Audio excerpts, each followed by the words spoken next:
بسم اللہ الرحمن الرحیم۔ الفضل انٹرنیشنل کے روزنامہ ہونے پر اسے پڑھنے اور خریدنے کی تحریک، نیز الفضل میں لکھنے والوں کے لیے دعائیہ کلمات۔ اسلام آباد، 24 مارچ 2023۔ امیر المومنین حضرت مرزا مسرور احمد خلیفۃ المسیح الخامس سیدہ اللہ تعالی الودود بنصرہ العزیز نے خطبہ جمعہ فرمودہ 24 مارچ 2023 میں الفضل انٹرنیشنل کے روزنامہ ہونے پر اسے پڑھنے اور خریدنے کی تحریک فرمائی، نیز اس میں لکھنے والوں کے لیے دعائیہ کلمات ارشاد فرمائے۔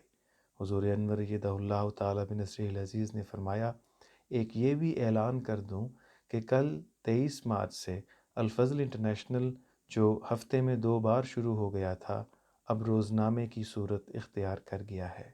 اس لیے زیادہ سے زیادہ اردو جاننے اور پڑھنے والوں کو اسے پڑھنا بھی چاہیے، خریدنا بھی چاہیے، سبسکرائب کرنا چاہیے۔ اللہ تعالیٰ سب کو اس سے فیض اٹھانے کی توفیق دے اور الفضل میں لکھنے والوں کو بھی توفیق دے کہ وہ اعلیٰ مضامین لکھنے والے ہوں۔ آمین۔ الفضل انٹرنیشنل، سوموار 27 مارچ 2023۔ آواز ابو حارث۔